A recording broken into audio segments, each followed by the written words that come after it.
that will do all the damage that needs to be done. So I can't stress enough, even when we're predicting a 3 to 5 foot storm surge, you're being told to evacuate. And by the way, that's a much more likely scenario than anything. And I can tell you that a 15-foot storm surge is unlikely from a probability standpoint. A 3 to 5 foot one, very likely. We've seen it many times here. And by the way, does a ton of damage. Well, I certainly learned what a surge was. And prior to that, it had been in the dictionary, but it had nothing to do with me, except when I saw it begin to wash across our subdivision. I guess the most shocking is the surge that caught, I think, everybody off guard. We are inland, so we thought literally maybe a couple feet of water, you know, no big deal, nothing, you know, and instead we ended up with 6 feet of water. And luckily we are on stilts. We lost 5 vehicles, 2 of which are our work vehicles. I actually saw the surge happen. I heard a noise, and I was in my bedroom, I heard a noise. I went to my bathroom window and I saw this roaring rapid just come around the house. And then I look out and there came another one across my yard, and it met in the driveway and just took off across the street. And it rose so quickly. So that I was definitely not expecting at all. And it rose so fast. At that point, I knew we lost everything downstairs. And at that point, you just think, you know, what did I do? And you're just sort of in shock. John said to me, "What do you think?" And I said, "That means it's storm surge. That means it's coming this way." And sure enough, not more than 30 minutes later, we saw the first wave of water coming down Palm Ridge Road, and then it just started building and building and building, and next thing you know, there's a river of water flowing down Palm Ridge going up towards Sanibel Captiva Road, and it kind of paralleled the streets. So the water rose up to the deck of the Great White Grill, started rising up above to get inside the windows, but they were Florida to ceiling windows, and they held. A little bit of leakage around the doors. So we thought we were going to get away with it, and we didn't think we were going to have to go up to the second floor, and eventually we couldn't, because if we opened up the door, the flood water would come in. Well, what got us eventually was Tarpon Bay, which is basically right behind us there. It came in the back doors, which are just wooden, and it seeped through those like you know. So we only had about 3 inches of water in the restaurant. It was almost submerged, and about that time the water was coming up our driveway, and it came kind of slow at first, and then it started coming faster, and it kept going up and up, and we were kind of gauging how deep it was by where it was on our pool cage, and it hit about 4.5 feet, and the pool cage came down on the stairs, which is our only way in and out of the house.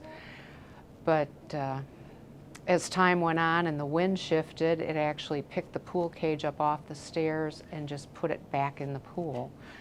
So, because there's a waterway right behind my house, we were able to see the surge happen, and boy did it happen fast. Once I got the dogs over, I had kind of said, I'm just going to lay down for a minute just to regroup, and all of a sudden I hear, oh God, and I go out and my neighbor's bailing water out of her basement as if it's going to matter, right? So we don't know at the time, and it's coming up and up and up, and we're up to our knees, and so I'm trying to help her, and now we're up to our thighs, like we need to get out of here. And so we came up her stairs, her doors are glass, we saw the water from behind my house go and just come across the street, and then it just went. And it came up and up and up, and I sat in her house, on her top steps inside her house, looking out the glass doors at my own house, and just watched it go underwater, watched my front door go underwater, come up and up and up and up. And I went, oh, the cars were in there, all the stuff we had stored from when we moved over from Miami was in there, and I just watched it and went, oh. Nothing you can do, right? And we just were watching the water come up her front steps, because it came in and up and up and up, and we're counting how many steps do we have left before it gets to the kitchen? How many steps do we have left before we need to think about getting on the kitchen counter with the dogs and the cats? So it was wild. I think the wildest part was just watching the water come so fast. It went from okay to, oh my God, this is really scary, really fast. And it just stayed there. The storm just stayed over us. And I don't care if you're on stilts. It will do a ton of damage, because when you have cars crashing into stilts, when you have cars moving around and other objects and other houses in that storm surge, what do you think it does? So I can't stress enough that 3 to 5 foot storm surge, whether it's 2 feet, 3 feet, 6 feet, makes no difference. It's still deadly. Okay, so please just understand that. Okay, I'm done preaching on that. I was in the one bedroom, I looked out the window and I saw a big puddle. I said, oh, that's a big puddle out there. And I realized, it's not the puddle, that's the ocean. I said, now I own oceanfront property. After about 3-4 seconds later, I realized I didn't own oceanfront property, I owned ocean bottom property. But while we're watching it, you know, the entire island just disappeared before our eyes, and it was waterfront property. I've got video of John and I talking, looking out over the whole island covered with water, and John goes, well, the value of my restaurant just went up. I've got a waterfront restaurant and it's for sale. Anybody want it, you know, I'll give them a pretty good deal, but it's higher priced. We had some fun with that. I tried to tell people, you know, don't get carried away by these incredible statistics, because we try to, you know, it's human nature. We catastrophize things. All right. I don't, though. I have to sit there and really look at the risks that are involved in every storm.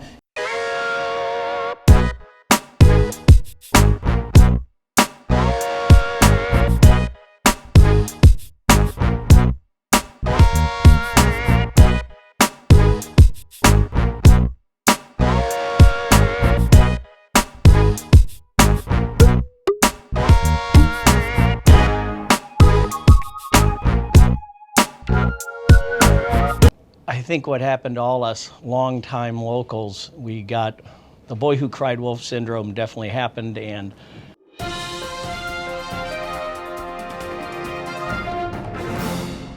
A lot of different wind, and I was in the second story. All my windows are hurricane proof, so I was able to see out, except when you have 150 mile an hour wind, it's hard to see anything because the rain is going sideways.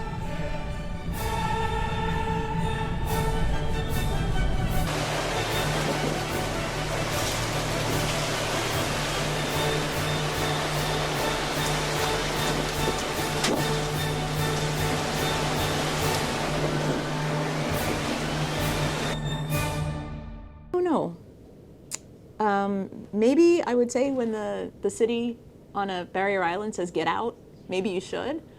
But at the same time, being here was really, really an incredible experience. Scary, heartbreaking.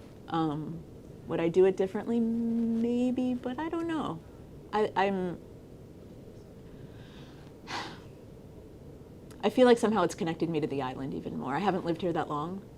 We actually moved here in May of 2020. So I feel like this sort of bonded me to the island. I am an islander now. I'm a Sanibel resident now. I've earned my stripes. Well, if there's another surge, I will have different plans. For example, I might decide to stay, except that I take my car off island so that doesn't disappear, because we lost a couple of cars, and I think our insurance company is probably, you know, up to there with the cars. And it's really a serious thing, because I saw a fire in the distance, and I didn't know what the fire was. I saw a lot of smoke and everything come out. So the reality of it is even though I felt comfortable in the house and you know, safe, I also realized that if the house caught on fire and I had to get out of there and go somewhere, you know, I didn't have boots, I didn't have a life jacket, you know, and I was like susceptible to whatever the water was going to do, because it took a day for it to go down. And so I would take those things a lot more seriously. Any other things you want to say in front of the whole world? Keep your sense of humor. And Sanibel is a nice place to be because I'm, so happy with how the city has responded to the people and the needs. I'm thrilled that our neighborhood, has the neighbors that I thought that were there, that they came together, they worked together, people are helping each other out. And I'm glad it was an election year because DeSantis wanted to be reelected, and so he was going to part the waters if he had to get that causeway back up and running. Great. Okay. Thank you. If they talk about a surge, take it seriously and get off. I think from now on, if there is anything, I guess I was sort of naive because I was like, my house withstood Charlie, if it withstood Charlie, then it would withstand this. And so from now on, if they talk about a surge happen, I will definitely be leaving. So. Okay. I would say maybe have, I don't know, because the way the storm turned at the last minute, we just felt like, okay, it was too late to do anything.